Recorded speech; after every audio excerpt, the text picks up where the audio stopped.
নিজের ধর্মকে পালন করি, অন্য ধর্মকে রেসপেক্ট করি। কিন্তু আমায় প্রশ্ন তুলতে হবে, সরকারি কর্মচারীরা কেন্দ্রীয় সমাহারে দিয়ে পাচ্ছে না কেন? অন্যান্য স্টেট যদি কেন্দ্রীয় সমাহারে দিয়ে দিতে পারে সরকারি কর্মচারীদের, পশ্চিম বাংলার সরকারি কর্মচারীরা কেন পাবে না? এই আওয়াজ তুলতে হবে, এই আওয়াজ তুলতে হবে। কৃষক তার উৎপাদিত ফসলের যাতে 3 গুণ দাম পায়। স্বামীনাথন কমিশন বলছেন কৃষক তার উৎপাদিত ফসলের 3 গুণ দাম দিতে হবে।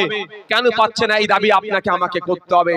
তাই বন্ধুগণ, বক্তব্য আমি আর দীর্ঘায়িত করব না। আমি একদম ছোট এবার শেষের দিকে আসছি। আমি একটা প্রশ্ন আপনাদের করতে চাই। এই প্রশ্নটা অনেকের রাগ হতে পারে, আমার কিছু করার নাই। প্রশ্নটা হচ্ছে এটাই, এই উত্তরটা আমি চাই। প্রশ্নটা আপনাদের করছি, যেটাই ওয়াকফ সংশোধনী আইন করে কেন্দ্রের বিজেপি সরকার বকলমে আপনার মসজিদ, আপনার মাদ্রাসা, আপনার ঈদগাহ, আপনার কবরস্থান কেড়ে নেওয়ার অপচেষ্টা চালাচ্ছে। আর সেখানে মমতা ব্যানার্জি বলেছিলেন, আমি থাকতে পশ্চিম বাংলায় এই আইনকে লাগু হতে দেব না। কিন্তু মমতা ব্যানার্জি এই কেন্দ্রের বিজেপির আইনকে মেনে নিল। আপনার এলাকার লোকাল বিধায়কের ভূমিকা কি? আপনার মাদ্রাসা বাঁচানোর জন্য, আপনার মসজিদ বাঁচানোর জন্য, আপনার কবরস্থান বাঁচানোর জন্য, আপনার ঈদগাহ বাঁচানোর জন্য কোনো ভূমিকা আছে? তাহলে আপনি ওই জনপ্রতিনিধিকে লাভ কিছু হবে? আমি আপনাদের জানিয়ে যাই, আপনার বিধায়কদের উচিত ছিল সুপ্রিম কোর্টে গিয়ে একটা মামলা করা। ভাঙড়ের বিধায়ক নওশাদ সিদ্দিকী সুপ্রিম কোর্টে গিয়ে মামলা করেছে। আপনাদের মাদ্রাসা, আপনাদের মসজিদ, আপনাদের ঈদগাহ এখনো যে যতটুকু সুরক্ষিত আছে, অন্য কারোর জন্য নয়, আমাদের মতো গুটি কয়েক মানুষ যারা মামলা করে এখনো পর্যন্ত টিকিয়ে রেখেছে। মাথায় থাকবে তো নাকি? না ভুলে যাবে? আপনাদের বলে রাখি, কেন্দ্র সরকার কেন এই আইনটা করেছে? মুসলমানদের সম্পত্তি কেড়ে নেওয়ার জন্য শুধু নাকি? না, শুধু এক ঢিলে একাধিক পাখি মারছে। শুধু মুসলমানদের সম্পত্তি কাড়ার লক্ষ্য নয়, ওই যে ভ্যালুয়েবল প্রপার্টি গুলো যে কটা পুরাতন শহর আছে, কলকাতা, মুম্বাই, বেঙ্গালোর, গুজরাট, দিল্লি, হরিয়ানা, সারা ভারতবর্ষের যত পুরাতন শহর আছে খোঁজ নিয়ে দেখুন, 10টা যদি মোস্ট ভ্যালুয়েবল প্রপার্টি থাকে, তার মধ্যে 2-4টে ওয়াকফের প্রপার্টি আছে। ওই প্রপার্টি গুলো এখন মোদিজির বন্ধুর নজর পড়েছে, শিল্পপতিদের নজর পড়েছে। ওখানে তারা স্টার হোটেল বানাবে, আমোদ প্রমোদের জায়গা করবে। কিন্তু এমনি ভাবে তো কেড়ে নিতে পারে না। তাই মোদির বন্ধুর পছন্দ হয়েছে, বন্ধুকে গিফট করার জন্য মোদিজি এখন আইনের মাধ্যমে কাটতে চাইছে। কিন্তু এই কাঁড়াটা শুধু মুসলমানদের আঘাত দিচ্ছে না, ইন্ডিয়ান এভিডেন্স অ্যাক্ট থেকে শুরু করে বিভিন্ন আইনকে আঘাত দিচ্ছে, সংবিধানের একাধিক ধারাতে আঘাত দিচ্ছে।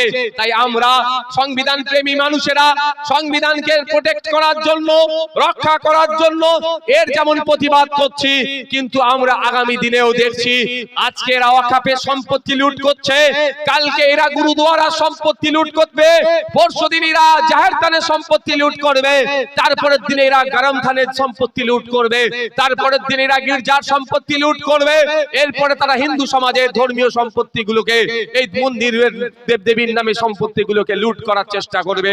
তাই শুরুতেই যদি না একে আটকে দেওয়া যায়, এর আগ্রাসী এই ফ্যাসিস্ট সরকার একটাও ধর্মস্থানের জায়গা সুরক্ষিত রাখবে না। সবটা এরা ব্যক্তিগত স্বার্থ চরিতার্থের জন্য দখল করে নেবে নতুন আইনের মাধ্যমে। গত কয়েকদিন আগে দেখছিলাম যে বিভিন্ন পেপার পত্রিকাতে, বিভিন্ন সোশ্যাল মিডিয়ার মাধ্যমে দেখতে পাচ্ছিলাম যে আরএসএস এর সদর দপ্তর দিল্লিতে আছে, তাদের গাড়ি পার্ক করার মতো জায়গা আর পাচ্ছিল না। 1400 বছরের নাকি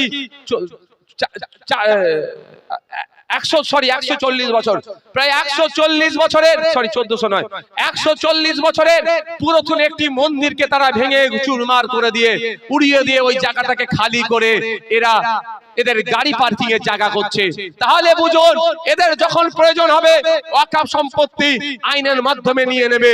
এদের প্রয়োজন হয়েছে গাড়ি পার্কিং করব, মন্দির ভেঙে গুড়িয়ে দিয়ে গাড়ি পার্কিং করছে। এরা এই রাজনীতি করে। তাই আমাকে আপনাকে সজাগ সতর্ক হতে হবে।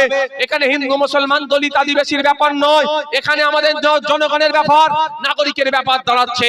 ঐক্যবদ্ধ হতে হবে, দলবদ্ধ হতে হবে। সামনে 2026 সাল আসছে, এর জবাব আমরা গণতান্ত্রিক প্রক্রিয়াতে দেব। সেই জায়গা আপনাদের আছে। দেখুন সংবিধান আপনাকে পাওয়ার একটা দিয়েছে, সব থেকে বড় অস্ত্র সংবিধান আপনার হাতে তুলে দিয়েছে। আর্টিকেল 326 ইটস মিন আপনাকে ভোটদানের পাওয়ার দিয়েছে। মোদিজির একটা ভোটের যত ক্ষমতা, নওশাদ সিদ্দিকী এমএলএ একটা ভোটের অতটাই ক্ষমতা, মমতা ব্যানার্জি রাজ্যের চিফ মিনিস্টার ওনার ভোটের অতটাই ক্ষমতা, আর আপনারা যারা চটে বসে আছেন আপনাদেরও ভোটের একই ক্ষমতা। এটাই আমাদের ডেমোক্রেসি, আমাদের মহান সংবিধানের পাওয়ার দিয়েছে। তাই আপনারা আপনাদের সাথে ইনজাস্টিস হলে, আপনাদের সাথে অন্যায় হলে যেমন প্রতিবাদ হবে, গণতান্ত্রিক প্রক্রিয়ায় প্রতিরোধ হবে এবং আইনি লড়াই হবে, ঠিক সাথে সাথে আপনাকে আমাকেও সংবিধান প্রতি 5 বছর ছাড়া ছাড়া যারা আইন তৈরি করছে, যারা আইনের বাস্তবায়ন করছে তাদেরও পাল্টানোর সুযোগ দিয়েছে। তাই আমরা প্রতিবাদ করব, প্রতিরোধ করব গণতান্ত্রিক প্রক্রিয়ায়। আগামী 5 বছরের জন্য 2026 সালে আমাদের কাছে সুযোগ আসছে। ভাঙর যে আশার বীজ বপন করেছে সেই বীজ আজকে গাছে পরিণত হয়েছে, শুধু ফলের অপেক্ষা। ভাঙর ফল দেবে, ক্যানিং ফল দেবে, ঘুটিয়ারি ফল দেবে, বাসন্তী ফল দেবে, দার্জিলিং ফল দেবে, জঙ্গলমহল ফল দেবে। সুস্থ সমাজ ব্যবস্থা একটা গড়ে তুলবো।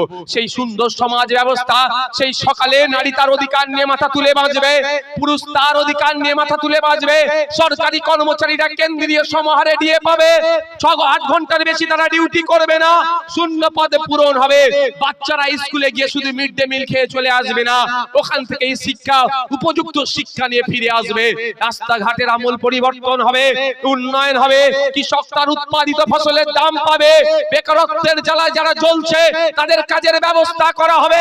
এটাও আপনাদের বলে যায় 2026 সাল আসছে, বাংলার মানুষ যদি আমাদের সুযোগ দেয়, ওয়ান ফ্যামিলি ওয়ান জব, প্রত্যেকটা পরিবার থেকে একজন করে চাকরির ব্যবস্থা আইএসএফ করবে।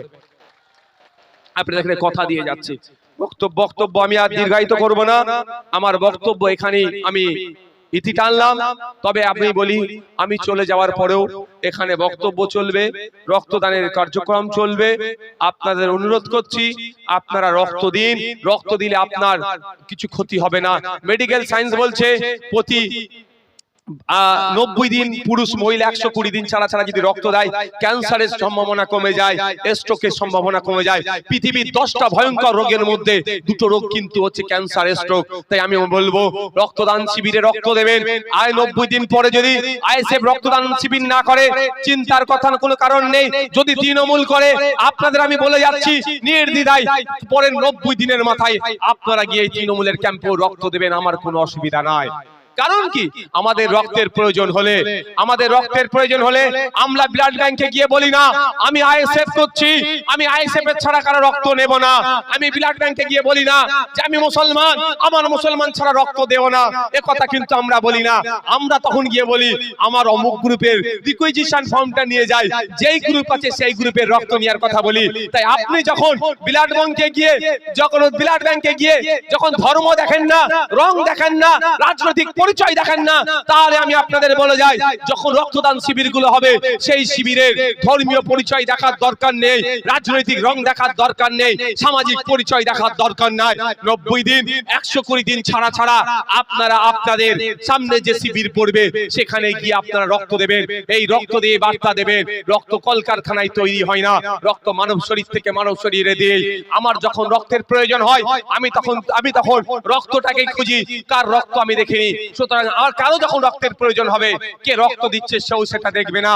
তাই বলবো বন্ধুগণ, ইতিপূর্বে এইখানে এত ভয়ের পরিবেশ তৈরি করার পরেও, আতঙ্কের পরিবেশ তৈরি করার পরেও, একাধিক ডেট পরিবর্তন করার পরেও ইতিপূর্বে এখন পর্যন্ত, এখন 12টা বাজে, এই মুহূর্তে 350 অধিক রক্ত যোদ্ধা আজকে আমাদের শহীদ ক্ষুদিরাম বোসের স্মরণে যে রক্ত অর্পণ শিবির হচ্ছে, আর সারা পৃথিবী জুড়ে যত বিশেষভাবে যারা সক্ষম তাদের রেকগনাইজ করার জন্য যে রক্তদান শিবির হচ্ছে, তারা আমাদের 350 যোদ্ধা তাদেরকে রেকগনাইজ করছে, তাদের কাজকর্মকে স্যালুট করছে এবং আমাদের বীর যোদ্ধা ইতিহাসের পাতায় যিনি স্বর্ণাক্ষরে লিপিবদ্ধ আছেন শহীদ ক্ষুদিরামের আত্মত্যাগকে রিকগনাইজ করছে, স্যালুট করছে বলে তা আজকে আমরা এখন পর্যন্ত 350 ডোনার রক্ত দিয়েছে। যারা বাকি আছেন তাদেরকে বলবো এই ক্যাম্প চলবে আমাদের দীর্ঘক্ষণ চলবে। আপনারা আসুন, আপনাদের রক্ত দিন। আপনার রক্ত দিলে যেমন সম্প্রীতির, যেমন ঐক্যের বার্তা ছড়াবে, রক্ত দিলে যেমন সৌহার্দ্যের পরিবেশ তৈরি হবে, রক্ত দিলে যেমন গাড়িতে দিয়ে দেবে, রক্ত দিলে যেমন ঐক্যের পরিবেশ তৈরি হবে, এই রক্ত দিলেও আপনার স্বাস্থ্য ভালো থাকবে। তাই অনুরোধ করছি, আমি এক বিশেষ কারণে একটু বেরিয়ে যাচ্ছি, সেই কারণটা আপনাদের বলবো। একবার বলেছিলাম, খেয়াল আছে তো, যে আমি সুপ্রিম কোর্টে এসআইআর এর বিরুদ্ধে মামলা করেছি, মামলা নম্বর 68,938/2025।